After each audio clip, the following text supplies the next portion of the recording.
नमस्कार शिक्षक साथियों, मैं आज आप लोगों को बताने वाला हूँ कि हॉलिस्टिक रिपोर्ट कार्ड 2024-25 जो हमें भरा जाना है ऑनलाइन, तो इसमें कुछ संशोधन हुए हैं पूर्णांकों को लेकर। तो विषयों में जो पूर्णांकों में संशोधन हुआ है तो उस बारे में जानकारी दूँगा और कुछ नई अपडेट्स और भी है उसके बारे में भी जानकारी आप लोगों को मैं देने वाला हूँ। तो मैं विशेष रूप से बताने वाला हूँ कि आप लोग एक चार्ट के माध्यम से देख पा रहे हैं कि किस-किस कक्षा में पूर्णांकों में कोई बदलाव नहीं हुआ है।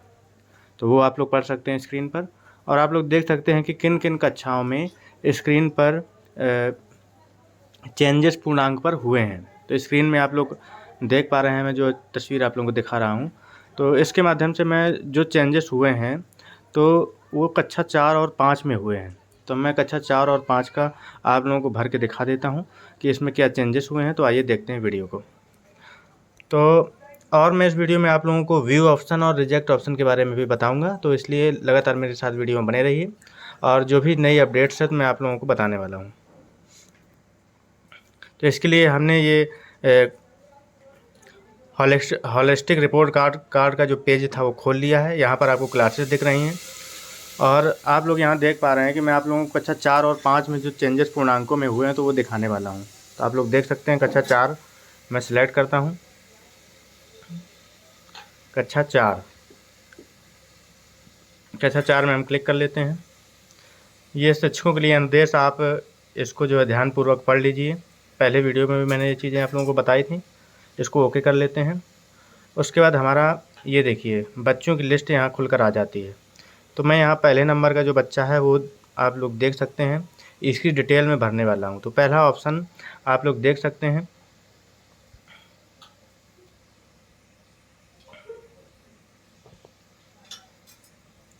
ये पहले बच्चे का पहला ऑप्शन मैं आप लोगों को दिखाने वाला हूँ कि ये लिखा है हाइट एंड वेट। आप लोग देख सकते हैं हाइट एंड वेट। तो इसको मैं भर के दिखाता हूँ, इसमें क्या क्या भरना है। आप लोग देख सकते हैं यहाँ पर मेरी लंबाई, मेरा वज़न, अप्रैल माह में प्रवेश के समय, और देखिए नया ऑप्शन एक खुल कर आया है जनवरी माह में। तो हमको बच्चे की लंबाई और वज़न प्रवेश के समय अप्रैल में क्या थी और जनवरी माह में उसकी क्या हुई, तो ये बच्चे के भरना है। इसको हम भर के सेव कर लेंगे। उसके बाद अगला ऑप्शन मैं आप लोगों को बताने वाला हूँ अदर एक्टिविटीज़ के बारे में। तो अदर एक्टिविटीज़ कैसे भरेंगे, इसमें क्लिक करते हैं। इसमें हमें हाँ नहीं में उत्तर बच्चे का देना है। मैं प्रतिदिन विद्यालय आती हूँ, तो हाँ या नहीं। तो हमें सितंबर और फरवरी माह की प्रविष्टियाँ हमको हाँ और नहीं में इस तरीके से जो है क्लिक करनी है, इस तरीके से क्लिक करनी है। उसके बाद मुझे पसंद है, ये देखिए सितंबर में जो उसकी अभिरुचियाँ हैं और फरवरी माह में जो अभिरुचियाँ हैं उनमें हमें जो जैसा है वो टिक कर लेना है। हाँ, एक नया ऑप्शन है यहाँ पर जुड़ा है, मैं बड़े होकर क्या बनना चाहती हूँ या बनना चाहता हूँ।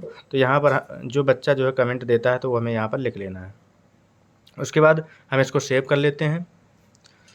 अब मैं तीसरा ऑप्शन आप लोगों को दिखाने वाला हूँ कॉग्निटिव एस्पेक्ट। तो ये कैसे भरेंगे, तो हम इसको क्लिक करते हैं कॉग्निटिव एस्पेक्ट को। कॉग्निटिव एस्पेक्ट को हम क्लिक कर लेते हैं। इसमें आप लोग देख सकते हैं कि स्टार बने हुए नहीं आ रहे हैं। और पहले जो मैंने वीडियो बनाया था तो उसमें जो है सितंबर माह में की प्रविष्टियाँ दर्ज करने के लिए आ रहा था, लेकिन फरवरी माह की नहीं आ रही थी। तो यहाँ पर आप देख सकते हैं कि सितंबर और फरवरी दोनों माह की प्रविष्टियाँ दर्ज करने के लिए आ गया है। तो जो 1 से 3 तक है उसमें क्या है कि स्टार बने हुए हैं, लेकिन अब ये 4 से जो 8 तक है उसमें स्टार नहीं बने हुए हैं। तो हमें यहाँ पर जो भी बच्चों का स्तर है तो वहाँ पर इन बच्चों को उसी तरीके से स्टार हमको देते जाना है। 1 2 3 तक देना है हमको।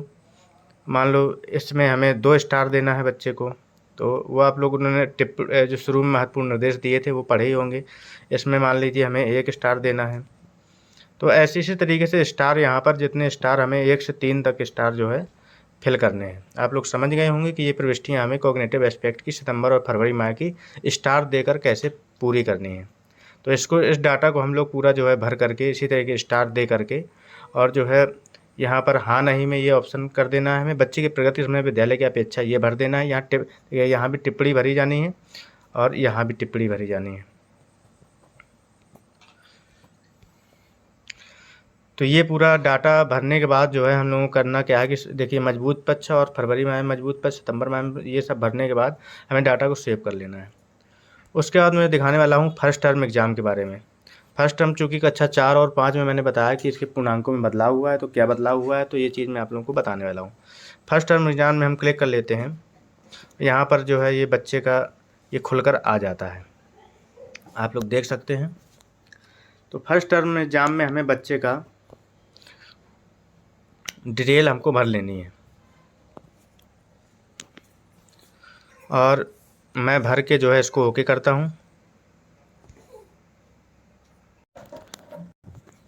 आप लोग देख सकते हैं हमने student exam data first term दिया तो वो भर लिया है, और भरने के बाद student exam data save successfully का पॉपअप मैसेज आता है, इसको ओके कर लेते हैं।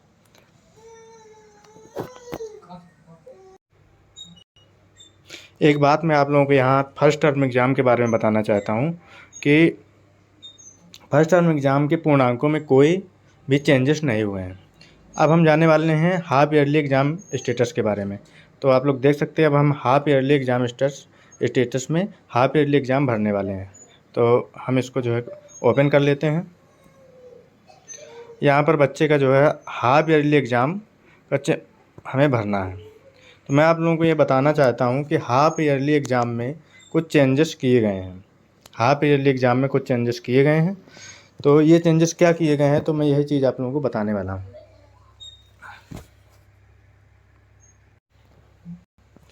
कि हाफ ईयरली एग्ज़ाम में हमको ओरल एग्ज़ाम जो पहले था तो वो 10 अंक में से ओरल देना होता था, लेकिन अब ये 9 अंक हो गया है। देखिए 9 अंक पूर्णांक इसका हो गया है। और रिटन एग्ज़ाम पहले जो हमें देना होता था 20 नंबर का देना होता था, लेकिन इसका पूर्णांक जो हो गया वो 21 नंबर का हो गया। आप लोग स्क्रीन में देख सकते हैं, मैं दिखाना चाहता हूँ, ये आप लोग देखिए कि 21 नंबर का हो गया है। तो ये चेंजेस जो है हाफ ईयरली एग्ज़ाम में हुए हैं। तो ये डाटा भी हम बच्चे का भर लेते हैं। आप लोग देख सकते हैं कि हमने हाफ ईयरली एग्ज़ाम के मार्क्स भर लिए हैं। अब हम इसको सेव एग्ज़ाम डाटा पर यहाँ पर क्लिक कर देना है। आप लोग देख सकते हैं सेव एग्ज़ाम डाटा में क्लिक कर देते हैं। पॉपअप मैसेज आता है student exam data save successfully. तो आप लोग देख सकते हैं स्क्रीन पर, और इसको ओके कर देना है हमें। अब आप लोगों को एक बात मैं आप लोगों को बताना चाहता हूँ कि जब हम फर्स्ट टर्म एग्ज़ाम का स्टेटस डाटा भर देते हैं तभी हमें हाफ ईयरली खुलता है। जब हम हाफ ईयरली का भर देते हैं तो हमारे पास सेकेंड टर्म एग्ज़ाम का डाटा खुलता है। तो मैं सेकेंड टर्म एग्ज़ाम के बारे में आप लोगों को बताने वाला हूँ कि हमें कैसे भरना है। ये देख लीजिए सेकेंड टर्म एग्ज़ाम। तो हम सेकेंड सेशन एग्ज़ाम में क्लिक कर लेते हैं। यहाँ बच्चे का जो है डिटेल हमें भरना है। तो ये नंबर मैं आप लोगों को भर के दिखा देता हूँ। तो सेकेंड टर्म एग्ज़ाम में एक बात मैं बताना चाहता हूँ कि यहाँ पर भी पूर्णांकों में कोई भी अंतर नहीं हुआ है। देखिए पहले भी 3 अंक का था ये ओरल, और रिटन जो लिखित में था वो 7 अंक का था। तो इसीलिए यहाँ पर सेकेंड सेशन एग्ज़ाम में ओरल और रिटन एग्ज़ाम में मौखिक और लिखित परीक्षा के उस सेकेंड टर्म सेशन एग्ज़ाम में कोई भी चेंजेस नहीं हुए हैं। तो मैं यहाँ पर भर के दिखा देता हूँ। आप लोग देख सकते हैं कि मैंने ये बच्चे का पूरा जो सेकेंड सेशन एग्ज़ाम था, सेकेंड टर्म एग्ज़ाम था, तो इसका डाटा मैंने पूरा भर लिया है। और भरने के बाद हम इसको सेव डाटा एग्ज़ाम डाटा कर देते हैं। इसके पॉपअप मैसेज को ओके कर देते हैं। आप लोग देख सकते हैं स्क्रीन पर कि जो पहले बच्चे का हमने भरा था, तो यहाँ पर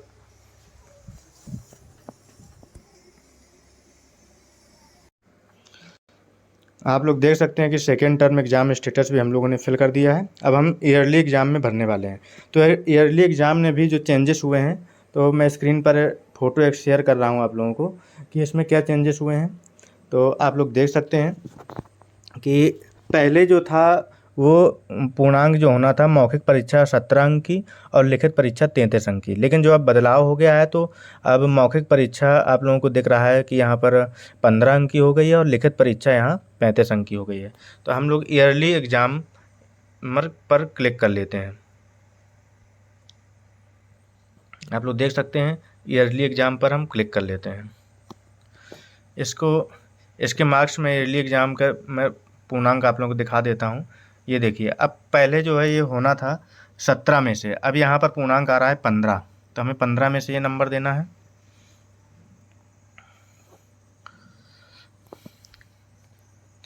और यहाँ पर देखिए लिखित परीक्षा रिटन एग्ज़ाम में पहले जो आ रहा था वो आ रहा था 33, लेकिन अब आप यहाँ देख पा रहे हैं कि यहाँ पूर्णांक आ रहा है 35। तो आप लोग समझ गए होंगे जो चेंजेस यहाँ पर किए गए हैं। तो मैं ये डाटा आप लोगों को भर के दिखा देता हूँ।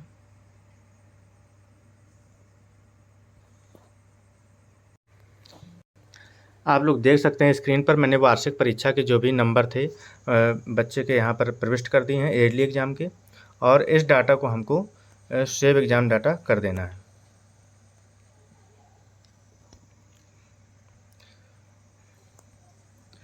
तो मैं आप लोगों को बताना चाहता हूँ कि जो भी पूर्णांक और पूर्णांकों में जो भी अंतर हुआ है तो वो कक्षा 4-5 के लिए हुआ है। बाकी कक्षाओं के पूर्णांकों में कोई भी अंतर नहीं आया है। तो आप लोग देख सकते हैं कि मैंने जो भी एग्ज़ाम थे उनकी प्रविष्टियाँ सभी भर के दिखा दी हैं। और ध्यान रहे, जब हम फर्स्ट टर्म एग्ज़ाम स्टेटस भर लेंगे उसके बाद हमारे पास जो ऑप्शन खुलेगा हाफ ईयरली एग्ज़ाम स्टेटस खुलेगा, और जब हम सेकेंड टर्म एग्ज़ाम का भर लेंगे तब हमें ईयरली एग्ज़ाम का स्टेटस खुलेगा। अब मैं जो अगली बात आप लोगों को बताने वाला हूँ कि मैंने जिक्र किया है कि रिजेक्ट की का क्या इस्तेमाल होता है।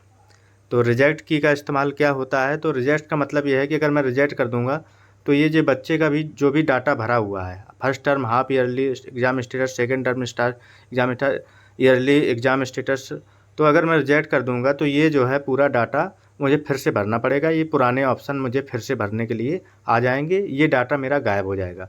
और मैं स्क्रीन के माध्यम से आप लोगों को दिखाना चाहता हूँ कि रिजेक्ट एग्ज़ाम फिल में अगर मैं रिजेक्ट बटन को क्लिक कर देता हूँ तो यहाँ पर मेरा जो भी डाटा है वो चला जाएगा, मुझे फिर से वो डाटा को भरना पड़ेगा बच्चे का।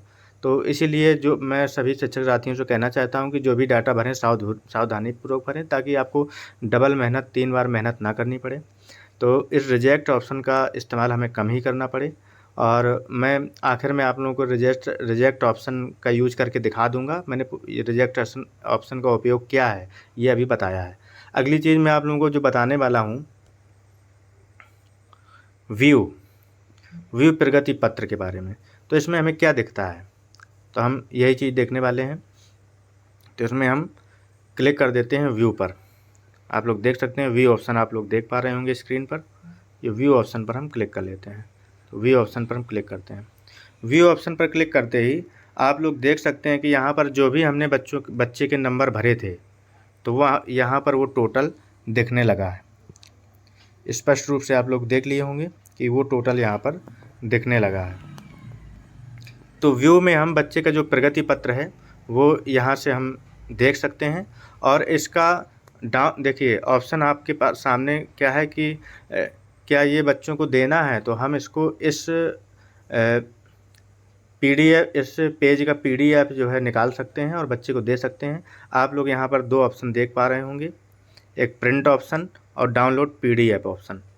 तो आप इनका इस्तेमाल करके इस जो भी आप प्रगति पत्र है इसको डाउनलोड कर सकते हैं, प्रिंट करा के बच्चे को दे सकते हैं, अभिभावक को दे सकते हैं।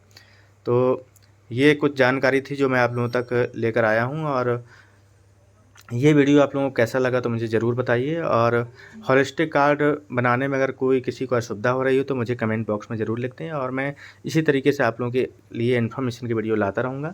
और अगर ये वीडियो आप लोगों को अच्छा लगा हो तो प्लीज़ मेरे चैनल को सब्सक्राइब कर दीजिए और वीडियो को लाइक कर दीजिए। धन्यवाद। मैं रिजेक्ट ऑप्शन के बारे में आप लोगों को भी बताना चाहता हूं कि अगर आप लोग ये रिज़ल्ट देखते हैं और कोई प्रविष्टि आपको लगता है कि जो है गलत हो गई है, तो मैं आप लोगों को बताना चाहता हूं कि रिजेक्ट जो ऑप्शन था उसका इस्तेमाल हम कैसे ऐसे करने वाले हैं। तो हम वापस स्क्रीन में लौट लेते हैं।